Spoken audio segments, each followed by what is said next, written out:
வந்து பார்த்தீங்கன்னா என்னோட ஃப்ரெண்டு அவங்க டிக்டாக்ல வந்து சிக்கன் வறுவல் போட்டிருக்காங்க எப்படி செய்யுதுன்னு. சிக்கன் வறுவல் பார்த்தீங்கன்னா பிரியாணி இலை, பட்டை, பூ, ஏலக்காய், பெருஞ்சீரகம்,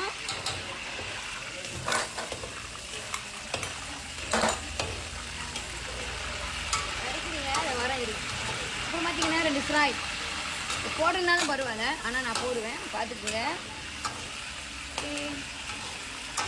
வெங்காயம் ஒரு பவுல் எடுத்துருக்குறேன், நல்லா வதக்குங்க. வெங்காயம் எடுத்து இது பத்தாது, இது வரேன். நான் எடுத்து வந்து 1.5 கோழி, நான் இன்னும் கொஞ்சம் போடுறேன். 2 பவுல் போடுங்க.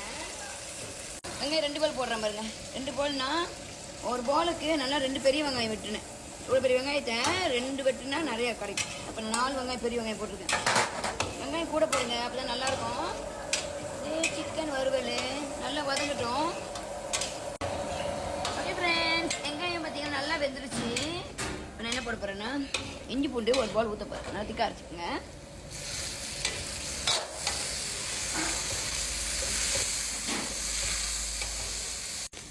ஓகே ஃப்ரெண்ட்ஸ், பார்த்தீங்கன்னா இஞ்சி நல்லா வதங்கிடுச்சு.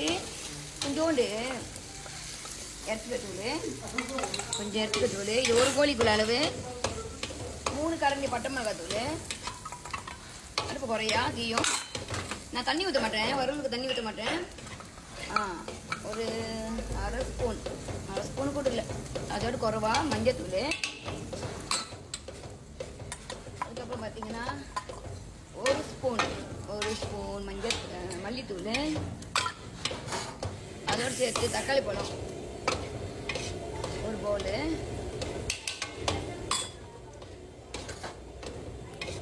அதோடு சேர்த்து சீனி கொஞ்சமாக. உங்களுக்கு அளவு தெரியலன்னா நீங்கள் சாப்பிட்றீங்க சாப்பாடு கரண்டி, சோறு கரண்டி சாப்பிட்ற சோறு கரண்டியில் 1 ஸ்பூனு. ரொம்ப பேர் இனிப்பு சாப்பிட மாட்டாங்க. நான் வந்து ஒரு அடி கோழியில் வந்து இங்கே பாருங்கள், கோழியில் உப்பு மஞ்சள் தூள்லாம் போட்டு பொரிச்சிட்டேன். அதில் பட்டை மிளகா மல்லித்தூள் கலந்து வச்சுருக்கிறேன்.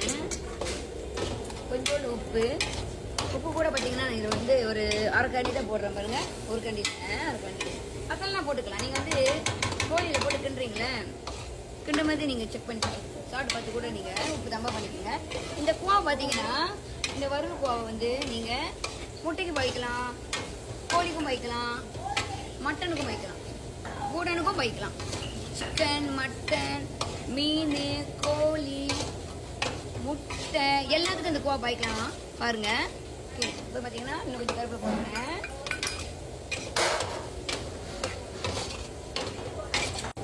ஓகே ஃப்ரெண்ட்ஸ், பார்த்தீங்கன்னா சிக்கன் வந்து மதியம் சொன்ன உங்கள்கிட்ட ஒரு கோழி 1.5 கிலோ வரும். அதை நல்லா பொரிச்சிட்டு பட்டை மிளகாவும் மஞ்சத்தூள் உப்பு போட்டு பொரிச்சிட்டேன். ரொம்ப பொரிக்காதீங்க, கிராஸாக சொப்டா பொரிச்சிக்கோங்க, நல்லாயிருக்கும். அப்புறம் பட்டை மிளகாவும் பருப்புலையும் நான் இதுலேயே மிக்ஸ் பண்ணி வச்சுருக்கிறேன். ஸோ இந்த கோலை போடுற பாருங்க. போட்டுட்டு நீங்கள் நல்லா கிளறிட்டு கொஞ்ச நேரம் மூடி வைங்க. ஓகே ஃப்ரெண்ட்ஸ், பாருங்க நல்லா வெந்துடுச்சு இறச்சி. அந்த சாந்தில் நான் கொஞ்சோடு பிச்சா போதும், போதாதீங்க, ரொம்ப கருப்பாயிரும். கொஞ்சம் இருக்கு, அது நல்லா இருக்கும், ருசியாக இருக்கும். கொஞ்சம் பிச்சா போட்டுங்க, கிண்டிட்டு அழுற வெளுத்தான் கொஞ்சம் மல்லி போட்டுருங்க.